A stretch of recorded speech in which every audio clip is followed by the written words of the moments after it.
All right, folks, I'm kicking it off. So hopefully you guys can see me. Um, I, oh, I was going to say, can people say if they can see me, but then I realized I couldn't see the chat. All right, can everybody just make sure everybody can see and hear me? Just maybe someone throw in the chat a yes or something. Okay, perfect. Thank you very much. Awesome. All right, now I'm going to screen share. This is the moment of truth, right? There's screen one. All right, can you guys see my screen? I'm using PowerPoint, and it also has closed captions in it. So I figured I'd turn it on for anybody who might want that as well. So there you go. Oh, it's weird. The chat on the right doesn't want to auto scroll. There we go. Now it's auto scrolling. Beautiful. All right, then we're good to go. So let me kick this off. So as you might know by now, I'm Malorie Cooper. I write science fiction under MD Cooper. I also write author help books as Mel Cooper. And if you look up Malorie Cooper, you'll find my coming out as transgender book. So all possible combinations of my name will have something written by me under it. As some folks mentioned in the chat, I'm a science fiction author, and I've been doing that for some time. I published my first book in 2012 called Outsystem, and kind of hiding up at the top there, you can see like the very first cover that I did. I was trying to do something all like 60s and retro and stuff like that, and realized that my version of what I thought was going to be a cool cover didn't necessarily mean the book was going to sell. So I learned a lot about marketing over the years and how to sell books well, and how to this specific and unique space that is indie book selling. Without a massive marketing department and huge money and stuff like that. So I'm just giving you guys a little bit of the bona fides here. In 2016, my wife Jill and I, we both figured out how to actually market books well, and we went from making $2,000 or $3,000 a month to $25,000 a month between June and November of 2016. So it was a pretty big change, and that was entirely due to Facebook ads, which is what we're here to talk about today. So here's, I guess, yeah, this is an older slide. I just realized I never updated this slide, but it's probably around 1.6, 1.7 million now, something like that. So, oh, it's funny. The closed captioning didn't do very well with that. Sorry. But anyway, you get the idea. Sold a lot of books. Also wrote a lot of books too. I've written 127 books, and that certainly helps as well. And so I'm going to show you guys a little bit of how to make ads for Facebook in a very simple way, and then how to evaluate if they're working. And I feel like this is like sort of crucial stuff, because a lot of people get overwhelmed by the Facebook ad manager. It has a lot of information, a lot of knobs, but it's a system that's built for basically anybody on the planet to advertise and sell just about any product. So not everything in there is necessary for us to be playing with. So we're going to kind of drill down to what we need to focus on. All right. So there's a thing that Facebook has called dynamic creative. And they rolled this out a few years ago. And over the pandemic period, they spent a lot of time making this work a lot better than it used to. So what dynamic creative is when you make one ad, forgot about that picture on the right. Anyway, you make one ad and you give it a bunch of text options, a bunch of pictures, a bunch of different headlines, and Facebook will mix and match and turn all of that into one ad. And the idea is that the AI knows, it knows what colors you tend to click on. It knows if you tend to read long text or short text. It knows like some of the word choices that you're more likely to click on. It knows a lot of things about what we click on Facebook, because they've literally tracked every single thing that we've ever clicked on, So there's a lot of data that they have, and they can use that data to create the perfect ad for the perfect person. And you turn this on when you're making an ad. It's on the ad set phase. There's 3 phases. You create a campaign, and the campaign is going to be traffic as the type you pick. And then on the ad set, probably about 2 or 3 sections down the page, you're going to have this option turn on dynamic creative. It makes no further changes on the ad set page. You just have to make that change there, because a dynamic ad set can only have one ad inside of it, because again, Facebook's going to mix and match and create a whole bunch of different ad types. By the way, if you have questions, You can throw them in the Q&A section in the chat, and I'll keep an eye on it. If I think that they'll better off waiting until the end, then I'll let them wait. But if there's something that might need clarifying in flight, then I'll pull it up right then. So this sort of became something that actually has been around for a while, just in much more rudimentary forms. When I was working back in 2008 or 2009, I was working for Kaspersky, the Russian antivirus company, which probably doesn't sell too much in the United States anymore. And I was responsible for all of their America's websites. And we were working on making the US website convert more and sell more antivirus software. And we had it, I think we had it somewhere in the neighborhood of making $15 a second, and the suits wanted to make more money. So we went on with that. Sorry, someone has a hand raised, but I don't see a question in the Q&A, so I'm not entirely sure what the difference between those two things are.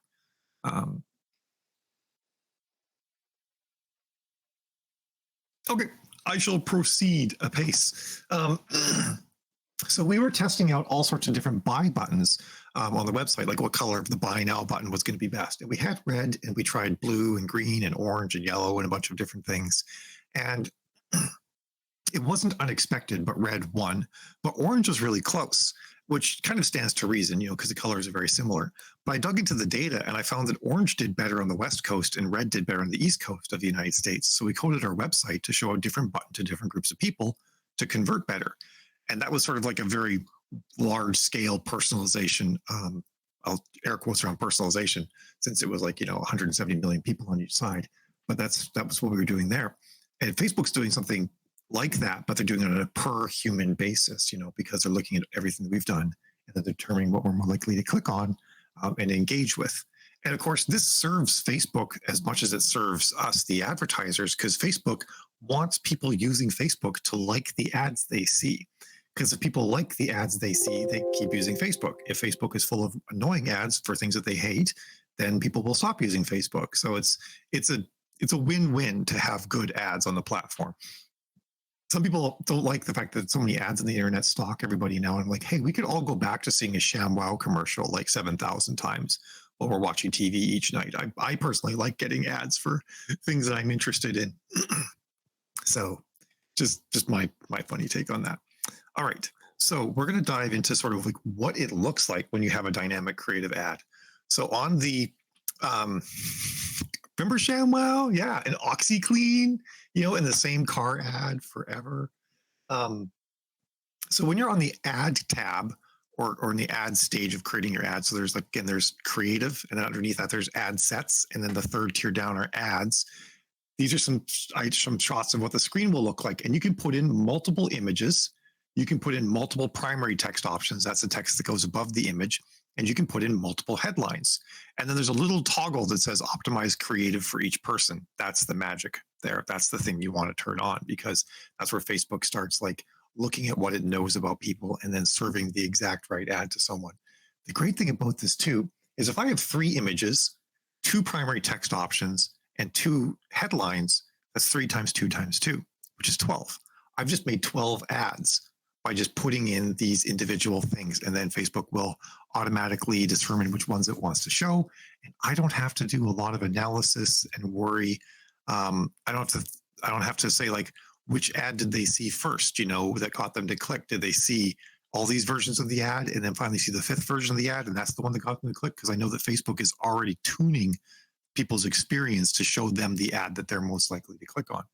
So when I choose images, this actually is kind of a bad example to a certain extent. There's 2 images of spaceships and there's 1 image of a person sort of in a landscape. You want to try and pick images that are different in what they're showing. Maybe some people pictures, maybe some object pictures, maybe some just pure landscape pictures, and then try to have some differences in color as well. So you could have like some orange tinted pictures and red tinted pictures and so on. And that will make it so that Facebook has more to work with insofar as showing people things. You can also have vertical oriented pictures and square pictures. I generally recommend against using wide pictures. All of these pictures I've cropped to be, or I will crop when this ad went live, to be square or vertical. because if you make a vertical picture, it's more likely to show up as an ad on Reels and Stories, and you can kind of get a little more action there. So the other thing, back before we started, there was a group of us chatting, and one of the things we got talking about was ad copy and using ChatGPT to write ad copy. And that can be actually pretty useful. You do, of course, want to like finesse the text and make it good and everything like that. But another really awesome piece of ad copy that you can use is just the first chapter of your book. The primary text block on Facebook ads will support about 2,500 words. It's actually a character limit that it has, not a word limit. So that's why it's about 2,500 words. So a lot of time you can get your whole first chapter in there. If your first chapter is too long, then you could put a segment of it in there that ends on a really good hook. And generally your first chapter should end on an excellent hook. And that's why it's a great thing to use as ad text. And especially if you're in KU, Kindle Unlimited, someone reads the first chapter of your book on an ad, they're going to click and just keep reading, right? Like you've got them at that point. So it works very well for that particular scenario.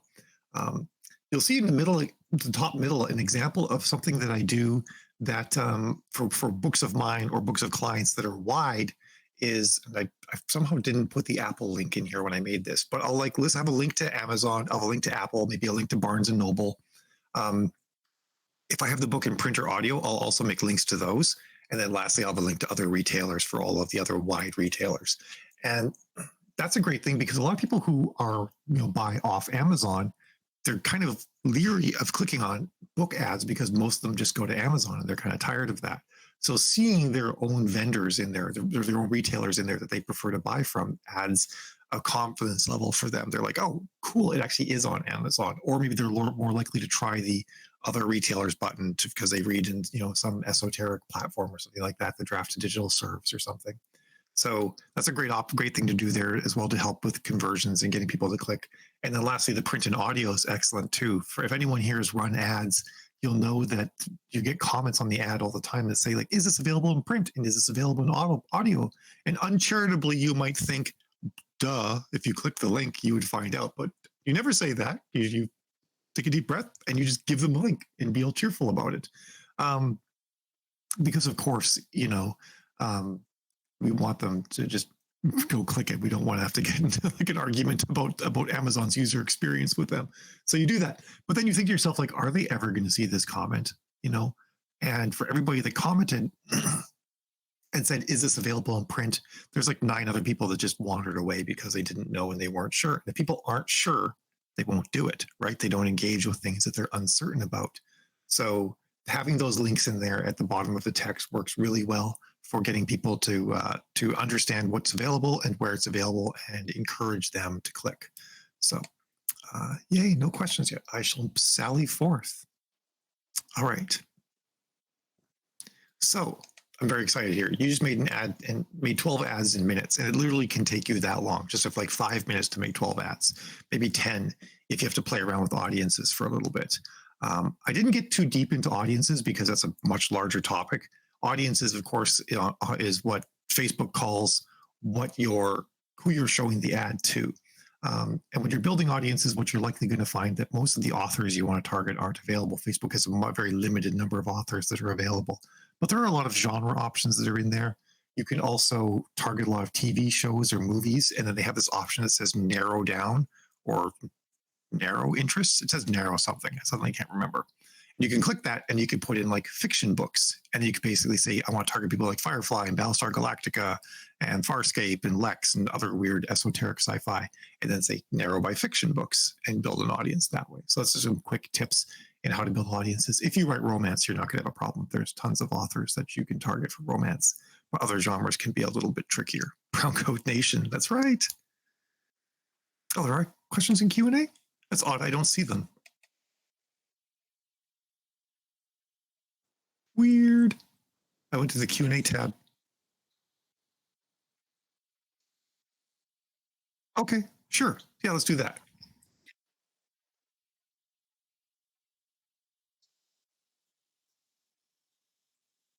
Mm-hmm. Sure. So there's a number of like stock photo sites you can find images on. I, for the longest time, used Deposit Photos, and I think that's probably one of the more common ones. It's also one of the cheaper places to get stock photos from. And then let's go back a couple slides here. And another option I used to use all the time was Adobe has this great stock photo site, but Adobe now takes AI art. And whether or not you have a moral objection to AI art, a lot of it's just kind of wonky, and it doesn't it doesn't usually give me what I want, the AI art. So I kind of have to filter through it. I also don't want to use AI art on my ad images because I think, like, what if some people are strongly morally opposed to AI art on an ad image? I don't want to turn them off. So I avoid using AI art on ad images. And you can see in these pictures that I'm picking here, they're just straight art. There's no book cover on them. I should actually talk about that for just a moment. You can use your book cover. Facebook used to forbid any text on images. And they did this because they didn't want ads to look like ads. They wanted ads to just look like random posts on Facebook. But then people started posting text with images, aka memes. Pardon me. And Facebook made a rule that you can have 20% of your image be text. And then about a year and a half, 2 years ago, I guess now they got rid of that rule, and it can be all text if you want. But people don't want text heavy ads. Like, something that looks like an ad is likely to get people to scroll on by. So pictures like this work really well. They should be high contrast. They should, be interesting and stop people from scrolling. And I guess that's about it. That's about it for the images. And then different resolutions and whatnot. Just things that you think embody the feeling and emotion that you want people to have while reading your book. While reading your book, you want to convey that through the image, the right tropes, the right genre, and stuff like that. Now, one of the things that can be an issue is that if your image just makes it look like it's a cool TV show, movie, or maybe a video game or something like that, people might click not realizing it's a book. So there's two ways around that. One of them is to use a headline like this option here, available wherever good books are sold, that has the word book in it. So you have the word book, read, page turner, anything like that. That can sort of subconsciously clue people into being a book, and people who aren't interested in books are less likely to click, because that can still happen even though you might have filtered down by only literary categories and people interested in books and stuff.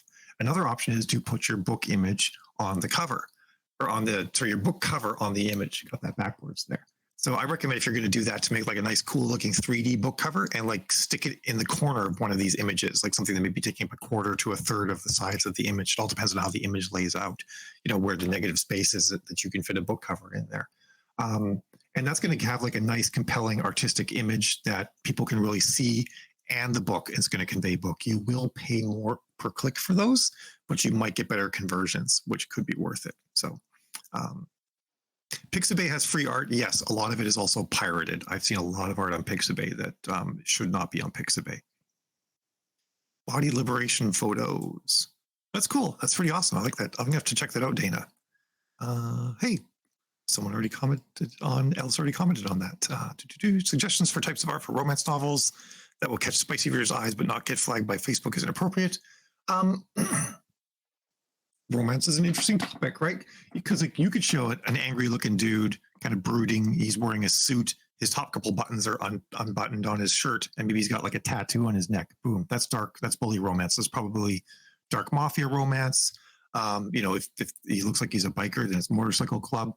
If he has no tattoo and looks more snotty than angry, then it's billionaire romance, right? Like, there's a lot of subtle clues in there that you can use for romance. Sports romance, there's a lot of obvious clues you can use for that, for example. With romance, basically, with anything except for dark romance, dark and billionaire, because the guys are always going to be wearing their shirts in dark and billionaire romance, because you need to signify status with the image. The amount of shirt the guy is wearing is a good clue as to how spicy the book is. So the less clothes he's wearing, the spicier the book is. And you can get I'm sorry, I've got a lot of I've got to clear my throat here. All right, I'm back. I'm good. Have a drink here. You can show a lot of man chest on the cover of a book, so long as the pose isn't too sexy and you can't like see too much of like the muscular V in people's crotches that starts, right below the pelvis, right at the top of the pelvis. That's the kind of something that they will get grouchy about. And if there's someone's hands, like if there's a woman in the picture and the guy's topless, forget about it. They're not going to let that through. So you're going to kind of have to experiment with it. If his pose looks too sexy and he looks too sexy, then people might also report the image on Facebook, and then Facebook may take it down. If you're worried about getting Pardon. If you're worried about getting images through, a great option is to submit your ads in the morning on Monday or Tuesday or Wednesday, I guess. I wouldn't do it too late in the week though, but in the morning, earlier in the week, um, Eastern Standard Time, like that morning, because what you want is you want Americans to be reviewing your ad, because Americans are more likely to let something racy through than folks in India. Which is where the other major places are where people approve ads. And it's not like it's just a cultural thing, where their culture is a little bit more staid than American culture is. So a lot of times folks in the Indian ad approval side will sometimes deny ads that if we were getting an American looking at it, that the American wouldn't deny. It's not like a surefire bet, but it can help sometimes. The same thing's also true, by the way, for AMS ads, and even like slightly racier covers. If you can get Americans to review them, generally they'll get through a lot better. All right. Much harder. If you're contemporary, yeah, that can make it easier. All right. Belly button to jeans expands. Oh my God, Quinn, that's perfect. The muscular V. Is that where we can have all sorts of fun names for it. Let's see. Q&A. Oh, I do see Q&A stuff now. Art for ads and book covers for reels. Well, the interesting thing is that video doesn't have any restrictions on text. So if you want to make a video that shows your book cover, that's an entirely different story, and you can totally do that. I mean, if you really want to make a good reel ad and you're comfortable, a great option would be to just actually film yourself holding up your book and talking about your book. That's going to engage with people the best and cause them to make a personal connection with you. Or if you're not comfortable being on camera, you could still like show your book, maybe like panning around like an actual print copy of the book and then talking about your book or something like that. I think that would work very well. All right. So many sticks up their butts. You guys are awesome. All right, we're going to move on for that because we can talk about images forever. But a lot of it is just, that's the great thing with dynamic creative. What works is hard to predict, quite honestly. I'll like sometimes work really hard at making particular images I think are great, and then just grab some random images and also throw them in, and those ones work the best. And my image I spent all this time on barely works at all. So that's the whole reason why we're going to use dynamic creative. I'm going to show you how to tell which images are working later on. So you don't have to kill yourself making like the perfect image. You can actually just try a bunch of things, see what works, and then maybe start finessing one of the good options that's working well.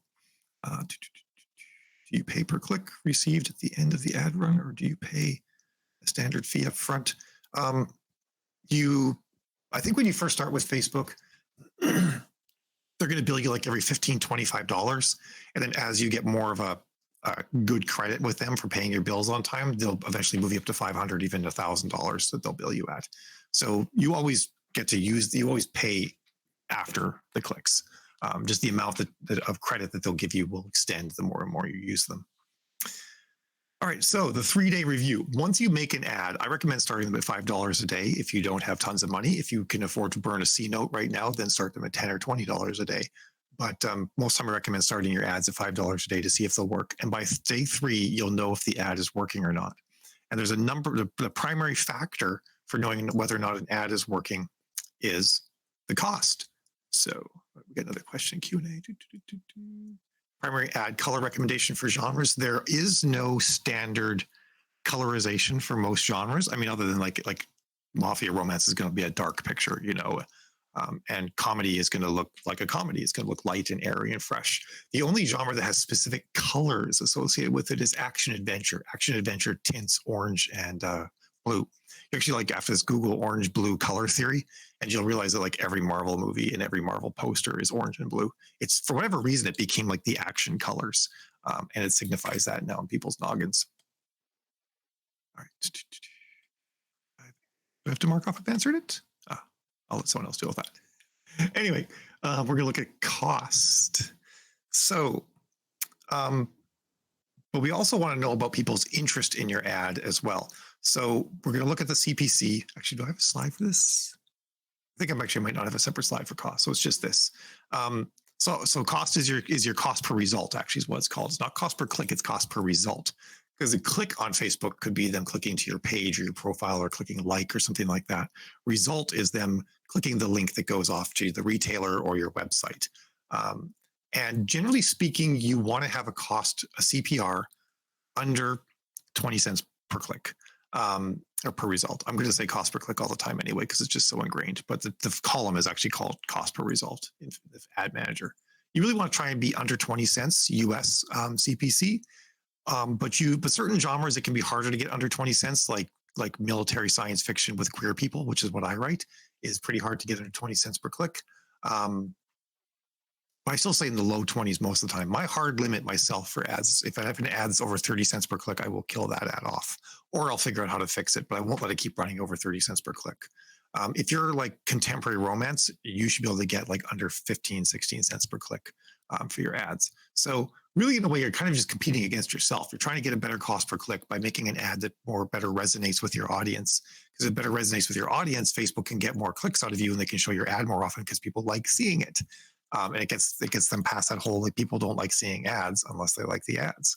So like me, my Facebook feed is just full of people, like full of shoes and cat suits and clothing and stuff like that. It's amazing. So that's the first thing you want to do. You want to make sure your cost is an acceptable level. And I would say like aim for 20 or less. Unless you're contemporary romance, in that case, aim for 15 or less cents per result. You actually don't want a cost per result under 3 cents, even under 5 cents per click, because usually what that means is that you're getting a lot of bots clicking on your ad, and somehow Facebook is showing it to the incorrect audience, and you're going to get a lot of clicks and no conversions. Okay. D&D Kickstarters, that's awesome. Okay, so the other two numbers we care about are result rate and frequency. And you turn these on by, on the left-hand side, you can see there's a columns button in the Ad Manager. You can click that and you can choose customize columns as the option down at the bottom, and you can turn on result rate and frequency. Result rate and frequency are numbers that tell you, result rate tells you how well engaged people are with your ad, how much they like your ad. It's the percentage of people who see your ad and then click the button. The higher the result rate, the more your ad is nailing it with your audience. And the result rates that you can expect on ads vary by genre. Super niche stuff is going to be in the 2 to 4% range. More standard genre stuff is going to be 4 to 8. And then maybe you're writing stuff that's like, shifter P&R, and you can really target well for that, or cozies. You can probably get like 6 to 10. And then contemporary romance, you're going to be over 10% result rate. Really, in a way as well, you're kind of competing against yourself. I set a floor for myself of 4%. Some of these are bad examples that I keep around just so I can have screenshots of worse things. My floor is 4%, ads under 4%. I start figuring out how to fix them. Anything above 4% is great, but that's for myself. For other authors, I might set their percentage higher. But really, if I could get a bunch of my ads to consistently be 6 or 7% result rate, then that's going to be sort of my own new personal floor I've set for myself, because I know I can do better. And then the frequency, these numbers, by the way, I always look at the last 30 days. In the upper right-hand side of the Facebook Ad Manager, you can choose your date range. So whenever I'm giving like numbers you can expect to see, it's over a 30-day average. If you look at shorter ranges, you'll see you see a lot of fluctuation in numbers. So 30 days is kind of how you stay sane by looking at that. And so frequency over 30 days for a dynamic ad should not be over 3, and for a non-dynamic ad should not be over 2. If it goes over those numbers, that means you're starting to saturate your audience, and you probably have to back off your spend or make your audience bigger. See if there's any questions. No, we're good. All right, away we go. I only have 15 minutes left. We got to pick up the pace.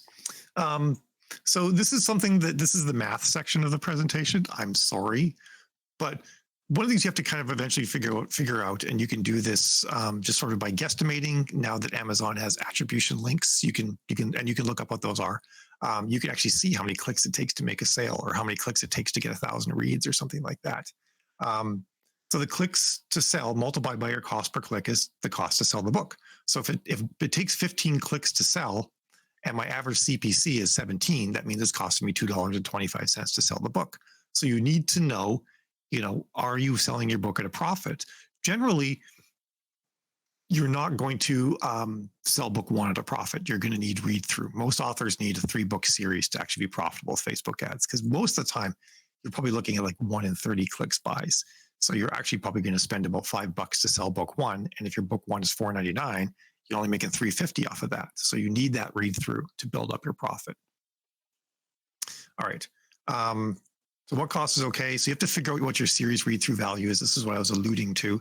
I have a spreadsheet for doing this. If you go to thewritingwives.com, then choose our books, and then the Facebook help my Facebook ads suck. On that page, there's a link to the spreadsheet where you can put in all your sales and reads, and it will tell you what your value is, your read through value. So when someone buys book one, how much other activity do you get down the line? So you basically just say, like, is my read through value more than the cost it sells, what it costs to sell the book?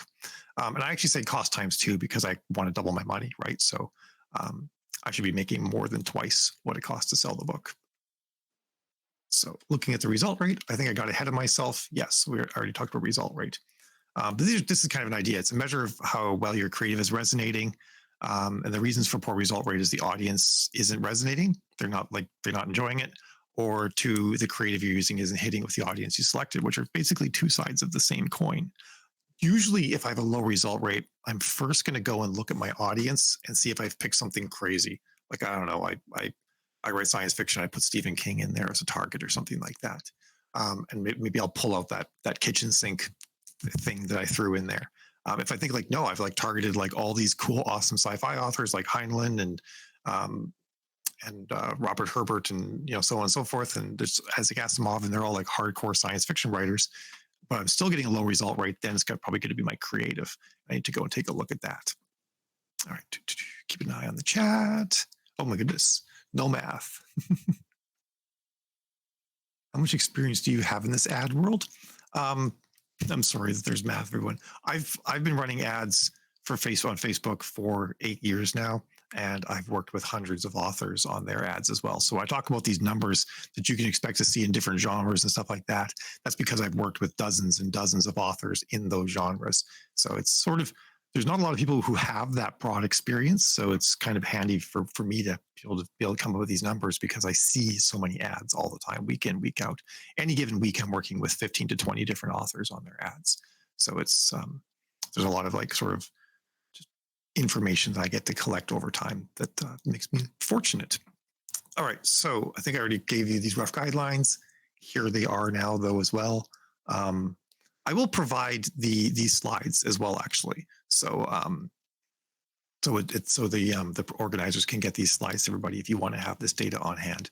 So that's sort of like what you're going to be doing on day 3. You're going to be looking at these numbers, looking for a result rate that's in line with what you should be getting for your genre, or in line with what you normally get at the very least. And then a cost per click that is good and profitable. So I went through the math on how to determine if it's profitable, but my guidelines still apply. Generally under 20 cents per click, contemporary romance should be under 15 cents per click, and 30 cents per click should be like your hard limit. All right. I'm sorry about the math, everyone. Yes, thewritingwives.com is the site. I know, I'm fine with math too, and I don't like it. Keshara Writing Wives is the company that my wife and I run. We run a bunch of different author services.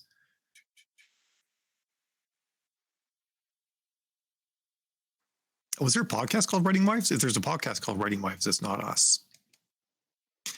Brent, I mean, if you're running ads on Facebook for your services, generally these things are going to translate over, but the numbers as to what's an acceptable cost per click and what's an acceptable, there are cats fighting on the other side of my screen here. What's the acceptable cost per click and acceptable result rate are things you're going to have to feel out a bit. If you're running a Facebook ad for editing services and it takes 100 clicks to make a sale, and each one of those clicks is 30 cents, 100 times 30 is, 100, it's going to come out to $30 to make a sale. But if you're selling an edit on a book that's $1,000, that's okay, right? So it's going to depend on the price of your product. With books, it's like we're running razor thin margins here, so we need to be pretty careful. Higher price items, you don't have to be quite as careful. Formatting, you might, because there's probably not a lot of margin there either. So hopefully that helps you guys out. We do videos every now and then, but not. We put in the chat just to be clear.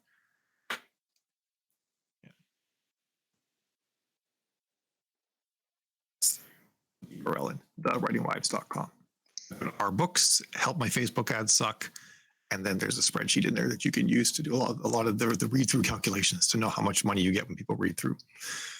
Something to remember when you're making ads is you're not trying to find one ad to rule them all. You're not trying to find like the king ad. Like I described at the beginning when I was talking about the buttons on the website, different color button work different in different places, and different images and different text and everything is going to work different for different people. So we're trying to find a number of ad combinations that work well for different people.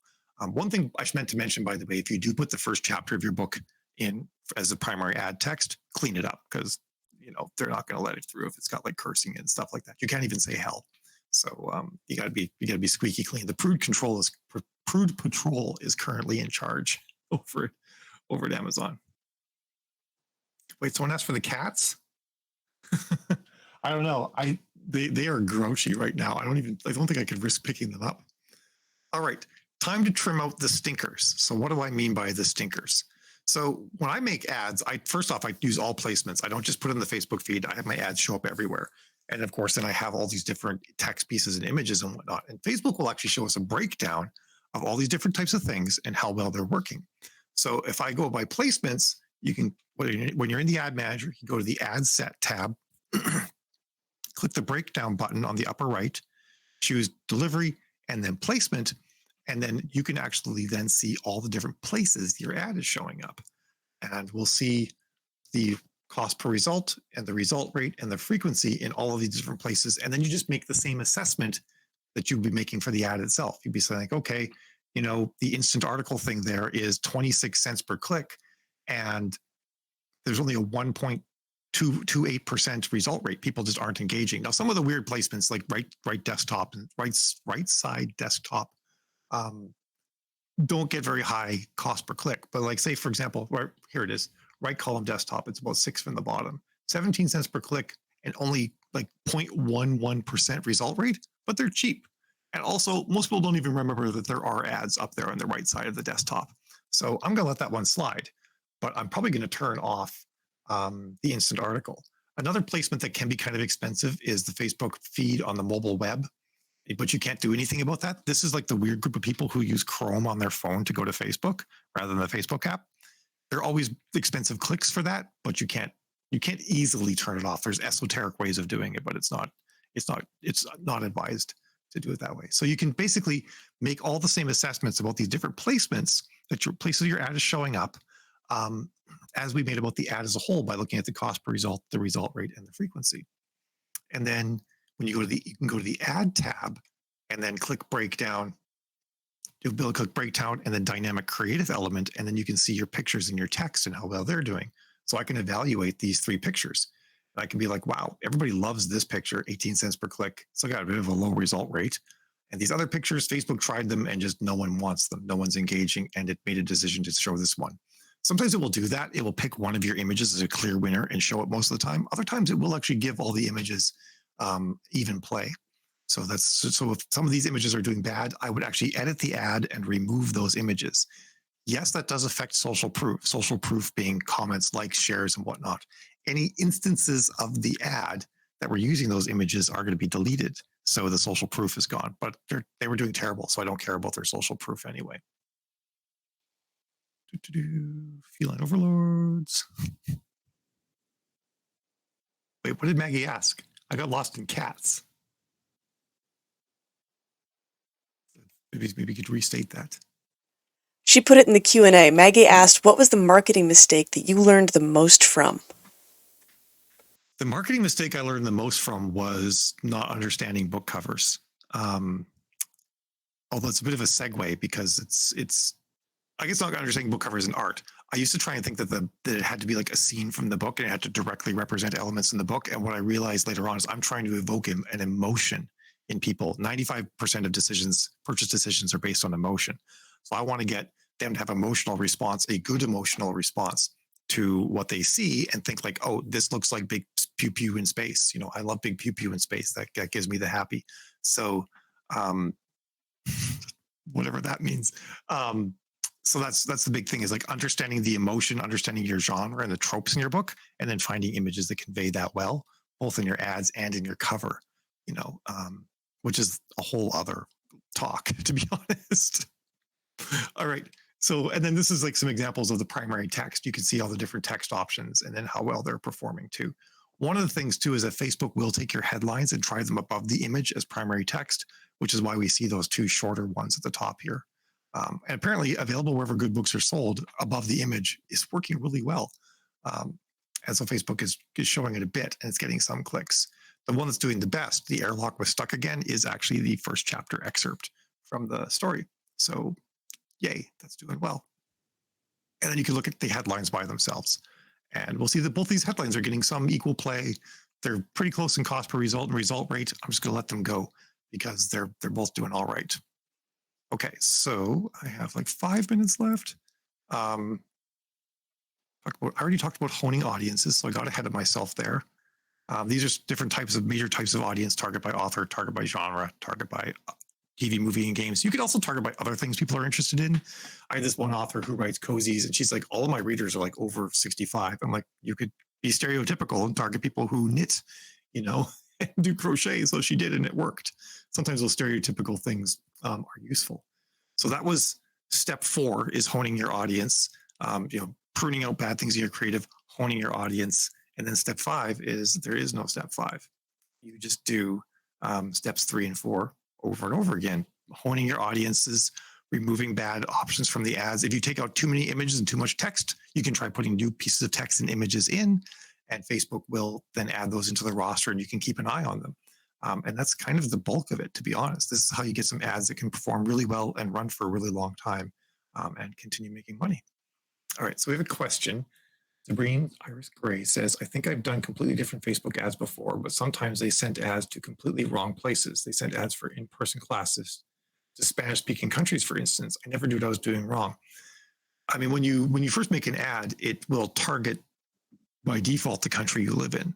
So when you're building your audience on the second tab or second step in making an ad, the default audience is the United States. And you can actually even tune that even closer. You can show your ad just like within 50 miles of a certain city. Like you could actually say, like, pick this city and then pick a 50-mile radius around the city, which is actually what I do when I'm going to be going to Comic-Cons and stuff like that. I'll run ads in that fashion. But if you do that, it shouldn't be showing your ad in other countries at all. At one point, there was some advice going on to target worldwide as the audience. And actually it was Facebook giving that advice. It was bad. It was new employees at Facebook who didn't know what they were talking about giving that advice. And that will basically mean that folks in the Philippines will probably see your ad the most because they're early in the day, right? They're going to see your ad before everybody else and they chew up your entire budget clicking on the links. So you do want to be you always never more than one country on an ad. And that's due to like data laws and advertising laws and whatnot. If you target multiple countries in a single ad, you get basically the lowest common denominator of where your ad can show. So you want to make so you never target more than one country. All right. Let's see. That was the only Q&A thing.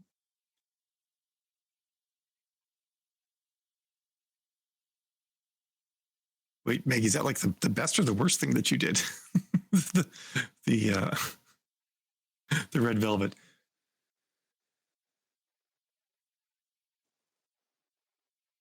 All right. So I think I actually finished 2 minutes early. Did anyone else have any other questions that they wanted to go over? I know this is kind of like a shotgun view of ads, but if you've run ads before, hopefully this is relatively clear insofar as how to go through these steps to create dynamic creative ads and then how to tune them. And it really is that simple, just looking at these specific things to see if they're working well, and then just trying new images and trying new text and stuff like that. I talked about choosing my best text for the ad, Robin asks. Sure.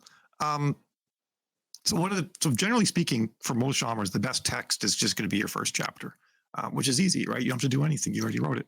And you'll paste it in. You don't even give like a heading or say what the book is from. You just start with the text from the beginning of chapter 1, put spaces between your paragraphs. Otherwise, it's going to be a wall of text and no one can read it. And at the end, you can just be like, continue reading, and then you have the links underneath the text. Other than that, like I said, you want to have different lengths of text. You might want some short and snappy text. You might want something blurb length. You give different options, and then Facebook will try them out and see how well they work. You also want to try and use positive priming words. Primer words are words that have sort of default associations where we all sort of tend to think the same thing. A great priming word is unite or rally or join. No one generally speaking. I mean, the majority of people do not have negative associations with those terms. They spur feelings of community and feelings of belonging and stuff like that. And those can be great words like join in the fight, join in Sarah's quest to save the kingdom or something like that. Those could be great words to use. I do. If you actually go and look, if you guys have ever heard of 20 books to 50K, you can go to their Google page, and there's a talk I did 2 years ago there where I talk a lot about primer words, and I have a lot of examples of different primer words, and you want to use those in your copy. But again, you're really looking to make something short, something medium length, and then an excerpt of some sort, and you just give those three options, and then if one of them doesn't work, then you'll trade that out for something else. But you do want to speak, you want, if you do something blurb like, make sure it's present tense. You can also speak yourself as the author, be like, when I first started writing this book, I wanted to do XYZ and I fell in love with these characters and I wrote them for this reason. I think you'll really like it too. If you enjoy, these books over here, you'll really enjoy my book. Also, whenever you make comparisons to other books or authors, like say, like if you enjoyed Firefly and Star Trek, you're going to love this. But really, you don't even just want to say that. You want to say, if you enjoy the tight-knit small crew from Firefly and the expansive universe of Star Trek, then you're going to love this. Like you want to say the thing that they're going to like, because that's what they're going to latch onto. If you just are really broad saying you like a certain show or certain author, then the reader isn't going to be able to make that much of a connection. And they might just think you're blowing smoke up their butt too. We are at the very end of our time. Dana asked one more question I'd like to get hit. Sure. I think I answered it myself, but say you're not conventionally attractive and you're trying to sell editing services. Is there a particular kind of image that you would suggest using?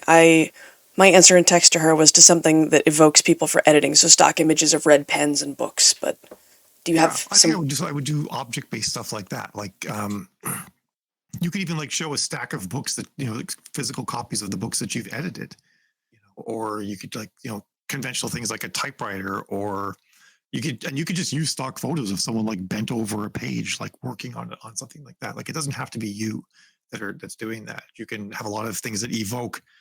You want to evoke sort of the problem space and the solution. Whenever you're advertising a service, the first thing you do is you say like, hey, here's the problem and here's the solution. I have the solution for your problem. You always want to have both of those things. So ideally your image should convey both that books are hard and they're thick and there's a lot of them, but you can hire me and I'm going to go through your book and I'm going to make it shine. Like you're kind of thinking that's the mental process that you want people to go through. Just like the ShamWow commercials, right? They show you a dirty car, they wash it and they use a ShamWow and it looks great. It's the same basic thing. Yes, always run spell check and grammar check before you post the ad and test the links. Double check the links that you've put in the ad. Make sure they're good. There's nothing worse than running an ad for forever.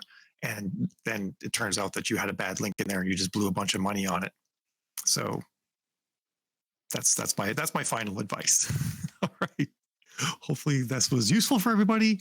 I'll be around in the Discord and I'll be hanging out in Gather if you want to pop by and ask more questions. And hope you all had a great time. And I'll see you tomorrow, same time, where I'm talking about being authentic, which I think is also a very interesting talk and entirely different in content. So thank you guys very much.